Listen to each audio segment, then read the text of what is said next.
This here is a photograph I shot recently for a new project I've begun to work on with the Polaroid I-2 and Polaroid's new black-white film. And this here is my bachelor thesis that I wrote back in 2022 to finish my university studies. What connects these two is what I want to talk about today. In the paper, I wrote about a Japanese philosophy that can be visually and conceptually applied to the art of photography, and I presented the aesthetics through the works of Hiroshi Sugimoto and Todd Hido. The topic I dissect in this thesis is one that was important to me and then grew to become a fundamental part of how I still today approach photography. The philosophy is called Wabi-Sabi, and in this video I want to shine a light onto the ideas of the philosophy and take you with me on a photographic journey as I attempt to begin a new photography project that goes hand in hand with the concepts of Wabi-Sabi. If you're interested in these concepts, photography in nature, or Polaroid film, I hereby invite you to join me. Born over a fault line, bare teeth and wood. My way of doing photography is this mix between casual everyday documentation and conceptual or narrative-driven projects that I continue to work on over a long time. While I do actually think that I have enough open projects already, it's not a big deal to add another one, eh? It's a bit of a different project than what I'm used to. Maybe it's even a bit of a challenge, in the sense that I want to practice something that I do not practice enough, and that is black-white photography. I keep coming back to black and white photography every now and then for some reason. I think part of the reason is me wanting to practice this part of photography that I feel like I do not practice enough. But also, black and white to me feels in a unique way significant, because it's like going back to the roots, how photography began, only in shades of grey. It's a brutal simplification and abstraction of the world we see, and yet it was once considered so close to our sight of the world. I don't know, to me it feels like I need to keep practicing black and white photography to be a better or complete photographer. Do you relate? I mean, it practically is a good training to not rely on colour when composing photographs. And so every now and then I pop a roll of black and white film into a camera of mine and slowly shoot it over time. Here are some of my more recent shots.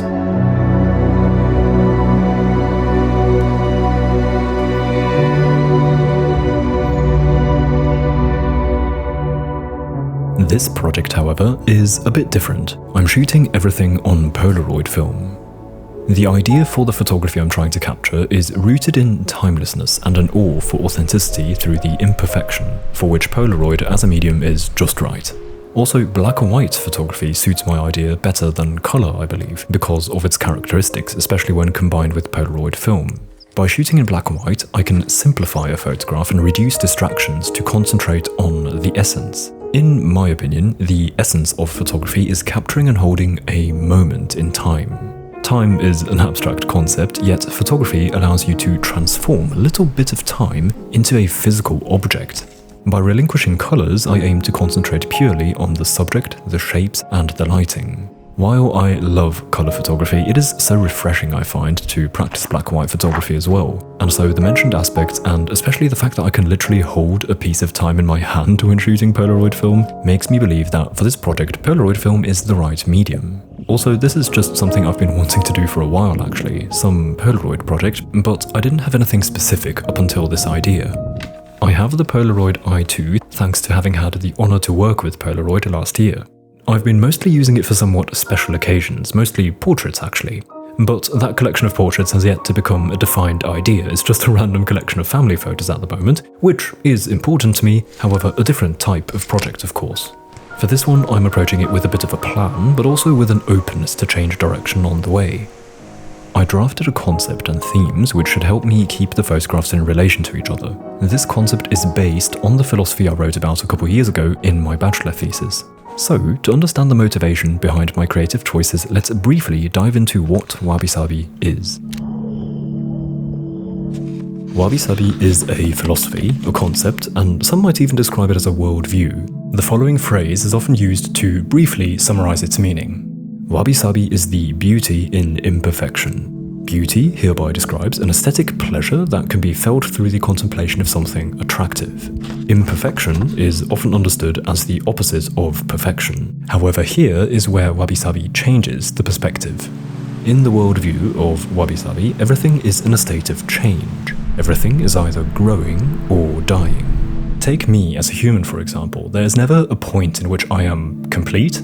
I'm just constantly changing. When observing a child, it is fairly obvious that the human is in a state of growing, whereas our grandparents are clearly in a state of dying. One's body is becoming gradually bigger and stronger, whereas the other's strength is gradually fading. And so perfection as a concept in the worldview of Wabi-Sabi simply does not exist. It's just an idea, but not something that can become a reality. Due to imperfection being perceived as the opposite of perfection, it is commonly associated with defects, damage, or inferiority. However, through the lens of Wabi-Sabi, imperfection is not the opposite of perfection, but rather the fundamental state of everything, because nothing is ever complete or perfect, thus everything is imperfect. With this change in mindset, Wabi-Sabi creates values that can manifest in recognizable aesthetics, and it's these values and aesthetics that can be applied in many forms. A more common one is interior design, in which I believe Wabi-Sabi even became a bit of a trend at some point. However, less commonly, it is a concept applied to photography, and that is why I decided to make this my topic for the bachelor thesis. Another reason is that I found that photography in some areas felt like the antithesis of Wabi-Sabi.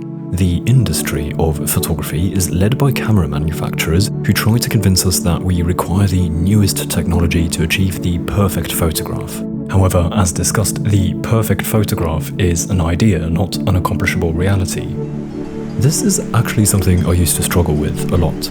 I come from a hyper-technical, gear-focused and sterile perfection-seeking background in photography, and it genuinely was hard for me back then to pivot away from that and find value in photography that was in a way imperfect. Ironically, you know that nowadays I've pretty much become the opposite, more like an advocate for imperfection in photography. Something I didn't mention yet, which however is actually quite central to Wabi-Sabi, is its tendency to naturality. Composition, position, lighting, and colours that are close to the natural state, in a way, are considered beautiful. So, for example, natural placement of subjects instead of strict symmetry, soft natural light instead of strobes and flashes, calm colours that are commonly found in nature, such as earthy greens instead of loud and flashy colours such as neon green. In my paper, I analysed selected works from photographers Hiroshi Sugimoto and Todd Hido to present their work as examples for the aesthetics of Wabi-Sabi in photography. In the case of Hiroshi Sugimoto, I chose to highlight his photo series called Seascapes, which is a collection of hundreds of photographs of seas around the world, which he photographed in the exact same way every time on black-white film, which resulted in a concentration on the small differences rather than the big ones.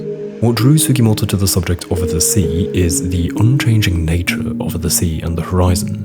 While on land, buildings are constructed and the presence of humanity and the age are evident, in those parts of the sea where only the sea and the sky on the horizon are visible, Sugimoto sees the same view that his ancestors saw, evoking a sobering feeling. Also, the way time is represented in the photographs is remarkable because they in a way unite the past, present, and future in one image. Sugimoto expresses his idea of an unchanging view of the sea. The sea remains unchanged, yet is constantly changing, much like everything in Wabi-Sabi. From Todd Hido's work, I decided to highlight his book Roaming. This is a collection of abstract landscape photography. A stylistic feature that emerged in this project is the blurriness of the images because Hido would deliberately photograph through the wet windshield, incorporating the liquid texture into the images. Todd Hido emphasizes that his goal is to give visible form to a state of mind using photography. This series can be considered Wabi-Sabi art in several aspects. The view through the wet windshields represents imperfection in a visible form. The images merge sharp areas that make the landscape recognizable with blurred shapes and colors that only provide an impression of the photographed landscape. This deliberate rejection of clarity and unnatural perfection in photography aims to find beauty in the obscurity of the blurred image. He gains free and natural shapes thanks to the lack of control over the water that falls onto his windshield. The droplets' positions as they fall are completely uncontrolled. The colors in this series are not vibrant and do not distract from the essence. Color doesn't add any judgment to the subject, such as romanticizing the landscape. Instead, it supports the image alongside other factors without taking the forefront. So to summarize, the aesthetics of Wabi-Sabi in photography can produce the following effects. Imperfections and naturalness increase the sense of authenticity and reduce the artificiality of a photograph. Additionally, intentionally uncorrected flaws in the image can expand the space for interpretation and tell stories in photographs that would not emerge without the imperfections. Furthermore, the example of Hiroshi Sugimoto led to the insight that overall, a semantic depth can be achieved by implementing Wabi-Sabi aesthetics in photography, resulting in photographs that convey more meaning than might be initially apparent. Anyway, inspired by Wabi-Sabi and the works I presented, I've decided to start off at a somewhat similar place as Hiroshi Sugimoto and then work my way away from his work to find my own thing. The project is roughly about nature's resilience, which is so ever-present here in Tyrol, the state of Austria I currently live in. I want to capture this feeling of resilience photographically. What I'm currently seeking to photograph are natural monuments. In a way similar to how Sugimoto photographed the same view his ancestors saw, I want to capture the contrast in Tyrol between what has changed and what hasn't, and probably never will. By monuments, I'm of course referring to the mountains. Here's the idea at its current state. The main goal is to capture timelessness, monuments of Tyrol which embody that timelessness, the contrast between those monuments, and the influence of humans. By depicting the human invasion, I think I could capture the contrast between what has changed and what hasn't and probably never will. So in essence, I want to show how Tyrol has changed but also not changed. The themes I came up with are the following: resilience and strength represented by harsh light and natural monuments. Rebirth, as in how nature always finds its way to come back. This could be represented by softer lighting and different subjects such as trees. And finally, the fragility of the human, represented by blurry shapes and potentially self-portraits, opposing my flimsy body to the firmness of nature. I also wrote down a couple stylistic directions, which is where Wabi-Sabi and Polaroid come into play. I want to integrate pieces of the Wabi-Sabi philosophy in this work, however, it's not supposed to become a pure Wabi-Sabi project. Black and white Polaroid film, I think, works well for this idea thanks to its characteristics. The reduction of photography to its essence, which we talked about earlier. The sense of authenticity that Polaroid film offers with its instantly developed photographs. The physicality of time that Polaroid film creates. And honestly, I just love the look. It wonderfully embodies the authentic and Wabi-Sabi-esque look that I'm seeking. What Polaroid likes to describe as their philosophy, imperfectionism, is a rejection of perfection in order to embrace more creativity. In their view, the biggest barrier to working towards mastery is perfectionism. Achieving mastery requires curiosity and viewing mistakes, imperfections and failures as opportunities, which, in my opinion, has strong parallels to the views of Wabi-Sabi. Their unique medium is like an ever-changing organism itself, seeing as it will literally change its appearance through the environment. The colors and the contrast change depending on the temperature. So for a project with the Wabi-Sabi elements, I think Polaroid film is a great fit. Last year, when I first began to shoot with the Polaroid I-2, I had my difficulties with the black and white film because it was very sensitive and contrasty, which made it tough to expose correctly. However, this is not an issue anymore. Polaroid recently released their new Polaroid black and white 600 film monochrome frames. This film has new and improved chemistry, which is less sensitive and less contrasty than the older version. It captures the various tones of light more precisely and softly, resulting in a more balanced look. Nevertheless, due to my past experiences, I didn't want to risk too much, and so I decided to shoot some test photos before actually beginning the project. Easy rider on the highway. I dedicated one evening and one box to this test and drove out to a place I like to visit when I want to be in nature. I looked for various different subjects that remotely go into the direction of the project. After some exploration and shooting, I had shot 6 photos which I hid away in my pouch to let them develop. I came back to the car to check the results and, well, you can see my reaction. Well, these first shots all turned out pretty, white. I was then getting confused about whether I was over or underexposing these, so I used my final 2 frames for a more precise test and shot the same photo with vastly different settings. One was metered for the shadows, and one for the highlights. Lesson learned. I suppose I'm just too used to comfortably overexposing my 35mm film. Turns out the Polaroid film works much better when exposed for the highlights. I guess only my next experiences will tell. After gathering a couple locations to shoot at, I ended up with 3 days to shoot my first big batch of photographs. I decided to begin with some very impressive rocky mountains that I like to call the chimneys. You'll see why.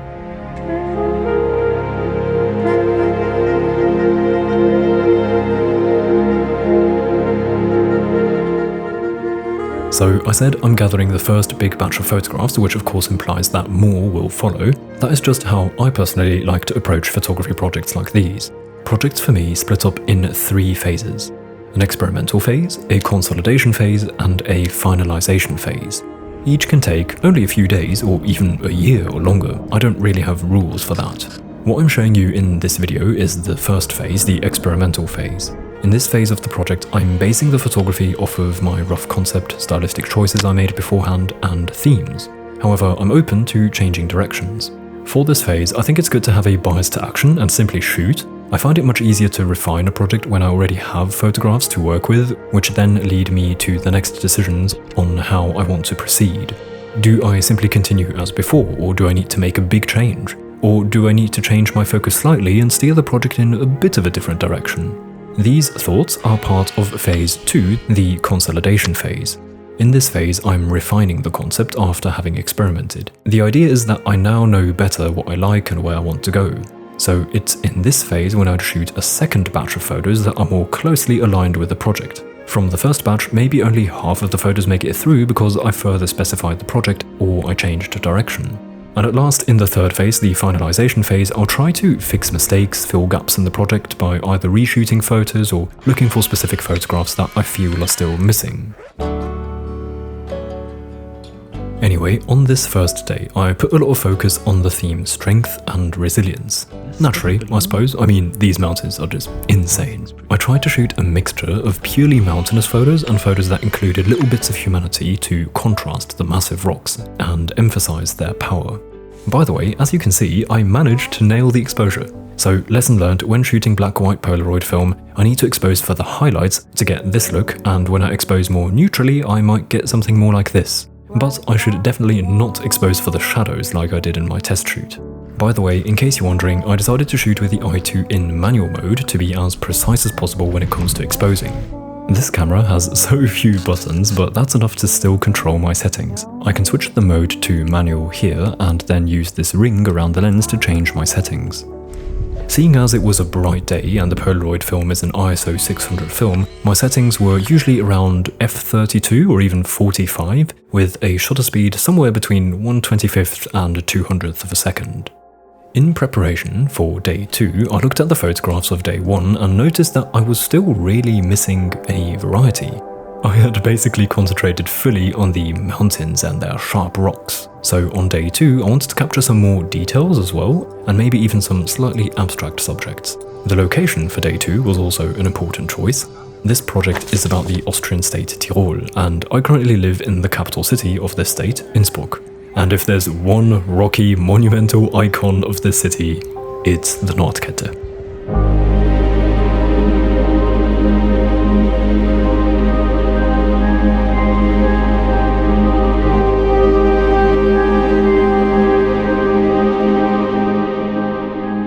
And so I took the gondola up the mountain to see what subjects I could find. I really like this first shot as an addition to the series. It's much closer to the rocks than the photos from day 1, and I like that I got to capture the rubble, which is a subject or texture I suppose, that I haven't featured yet. I tried to also get some shots that concentrated on the rubble, however 2 of them I mildly overexposed unfortunately. The other 2 however are pretty cool I think. This one now also features the first human of this project, which is so effective in emphasizing the mountain's scale. Also, I got the shot of the station, which is intended to be one of those photographs of opposition of nature and human invasion. I'm not sure whether it fits into the project, however, I really like the photograph anyway. Later, I shot another photograph of the same type, but of this little thing, which I do not even know what it is. The shot came out really nice, I think. After some time in this area, I decided it was time to take the second gondola that takes me to the top of the mountain. While I've been in Innsbruck for a whole year at this point, I've never taken the gondola to the top, and so I didn't know that what awaited me there was going to impress me this much.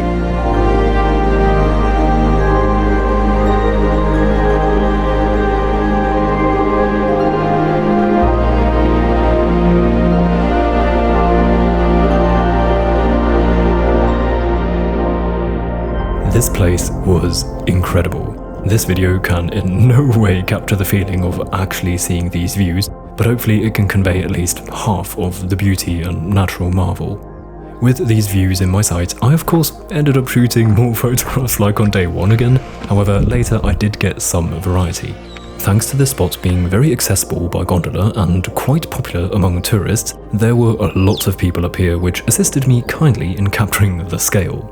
I really like how this shot turned out with the top of the rock, the clouds in the background and the tiny people hanging out on the rock. It looks like the end of the world.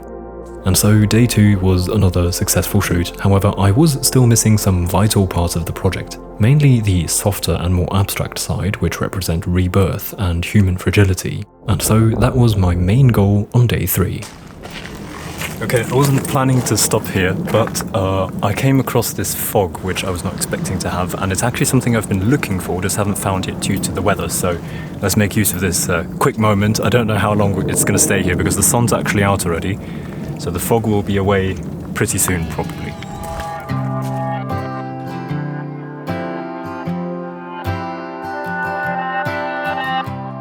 I really like the result of this first photograph. It adds the stylistic variety I was looking for that focuses more on soft lighting, broad shapes and impressions.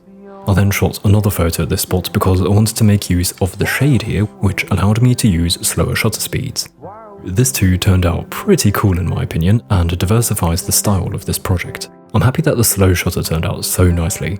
Finally, I also got this shot, which is a bit simpler but still effectively conveys a sense of rebirth and growth I find, with the bushes growing up to the middle of the frame and the trees growing beyond the frame. There is this clear direction in this shot, everything goes up.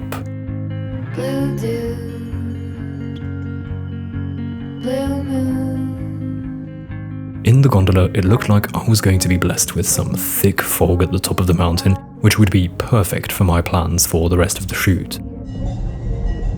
At the top, in some beautiful fog, I walked around a little and explored the area to find a quiet spot where I could attempt a self-portrait. Let's see. Who's gonna save you? Who's gonna make you? Bit of a weird pose. It felt at least a bit weird, but it also felt like it could be cool. I just hope it doesn't look silly on the photo. This is the result, and I'm a big fan of this. The photo is so moody and dramatic. It almost looks like I'm about to fade away, which is, in my opinion, a neat photographic representation of the theme, the fragility of humankind. A small coincidence that turned out to be lucky is that I was wearing slightly bright trousers and a dark sweater, which perfectly contrasts the background so that I stand out as a subject. I then looked for a couple more photos but was very pleased to have at least one shot so far that I thought was really good. Here I tried to photograph a close-up of the grass for the rebirth theme, which I think turned out alright.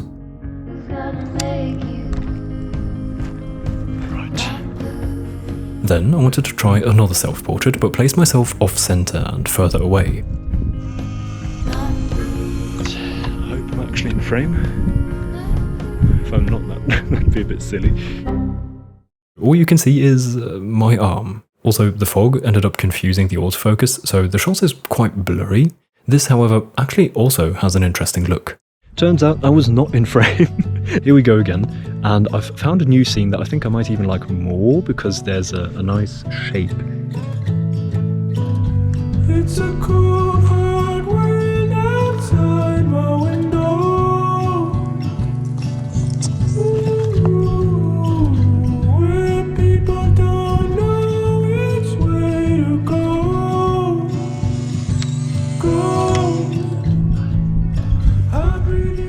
That's what you get for running on a wet mountain. Oh, hopefully the shot is worth it.